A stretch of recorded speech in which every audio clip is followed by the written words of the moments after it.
गुलाम जिलानी अजहरी। अरे भाई जिंदाबाद, वाह वाह वाह वाह। बात क्लियर हो गई। जो इंसान झारखंड में चल फिर रहा है वो जिंदा हो, कोई जरूरी नहीं दुनिया उसे जिंदा बोले।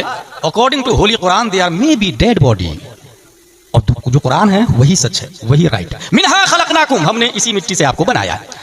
तफसीर में यह आया है कि जो इंसान जहां की मिट्टी से बनता है वही दफन होता है। कैसे बनता, कैसे? हदीस शरीफ, इन्ना अहदकुम युजमअ खल्क़ुहु फी बत्नि उम्मिही 40 यौमन नुतफ़ह थुम्मा यकूनु अलक़ा मिस्ला ज़ालिक थुम्मा यकूनु मुद्ग़ह मिस्ला ज़ालिक थुम्मा युरसिलुल्लाहु इलैहिल मलक फयनफ़ख़ु फ़ीहि रूह व युख़बरू बिअरबअि कलिमात बिकतबि रिज़्क़िही व अजलिही व अमलिही व शक़िय्युन अव सईद। 40 दिया, 120 दिन के बाद रूह फूकी जाती है। हदीस शरीफ में आया। उससे पहले बच्चा माँ के पेट में नुतफ़ा, अलक़ा और मुद्ग़ा की शक्ल में होता है। जब रब्बे क़दीर किसी इंसान की मूर्ति माँ के पेट में बनाता है तो जिब्रील से फरमाता है, जा फलां जगह की मिट्टी लाके उसकी माँ के पेट में उसकी मूर्ति को बनाओ।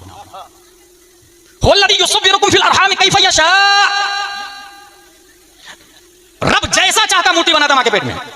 अच्छा, मिट्टी लाते इस्राईल अलैहिस्सलाम, एक जात है जिसकी मिट्टी जिब्रील अलैहिस्सलाम लेकर के आए हैं, और उस जात को हम लोग मुहम्मद रसूलुल्लाह सल्लल्लाहु तआला अलैहि वसल्लम कहते हैं।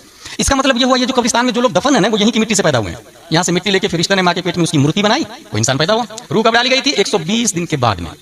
120 दिन के बाद यहाँ एक पॉइंट है, 120 दिन के बाद में रूह डाली जाती है और 4 चीजों का हुक्म दिया जाता है। खाएगा क्या, पिएगा क्या, कपड़ा क्या पहनेगा, मकान एक बनाएगा कि 2 बनाएगा, फतह में बनाएगा या फिर हजारीबाग में या कोडरमा में बनाएगा। रिज़्क़ की तारीफ की गई है, अल्लज़ी युंतफ़अु बिही युक़ालु बिल्लुग़तिल अरबिय्या रिज़्क़, मताए जिंदगी को रिज़्क़ कहा जाता है। 120 दिन में ये लिख दिया जाता है। कब मरेगा? 1 दिन के बाद में मरेगा या 100 साल जिएगा, ये फतह में ये लिख अल्लाह लिखवा देता है 120 दिन में। अमल ही, काम क्या क्या करेगा, प्राइवेट नौकरी या गवर्नमेंट जॉब, ये भी लिख। बिजनेसमैन या खेती बाड़ी, ये भी लिख।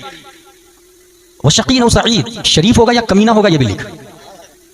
ये चारों चीजें लिख दी जाती है। यहाँ एक बात मैं लोगों को बताता हूँ कि अगर आप चाहते हैं कि आपका बच्चा नेक बने तो 120 दिन से पहले मुसल्ला बिछाए, माँ बाप दोनों मिलके 2 रकात नमाज पढ़े और फिर दुआ करे, मौला कल तू मेरे बेटे की तकदीर लिखेगा, मेरे बच्चे की तकदीर लिखेगा, मेरे बच्चे की तकदीर में जाहिल होना नहीं, मुजाहिद मिल्लत होना लिख दे। मौला तू कल मेरे बेटे की तकदीर लिखेगा, मेरे बेटे की तकदीर में जुआरी होना नहीं, हाजी होना लिख दे। अब जो अल्लाह नबियों को पैदा किया वो हजारों मुजाहिद मिल्लत पैदा करने पर कादिर है, दर्जनों गौस व अब्दाल पैदा करने पर कादिर। बईद नहीं है कि फतह में कल हो के गौस पैदा हो, ये मुहालात से नहीं, मुमकिनात से भाई साहब, मुमकिनात से। ये हमारे उलमा जानते हैं, मैं आप लोग को बता रहा हूं। तो 120 दिन से पहले पहले दुआ कर लेंगे ना, तो अल्लाह तबारक व तआला देखता है कि मेरी बंदी, मेरा बंदा ये दुआ कर रहे हैं, फरिश्ता इसके बच्चे की तकदीर में मुत्तकी परहेजगार होना लिख दे, मुफ्ती होना लिख दे। इसकी 1 दिन की उम्र मत देना, इसकी उम्र 100 साल की लिख दे। 1 दिन के बाद बच्चा मर जाता ना तो औरतें बहुत शिकायत करती है, मैंने क्या गलत किया था, एक ही तो बेटा था, उसको भी मार दिया तूने, एक ही दिन के बाद मार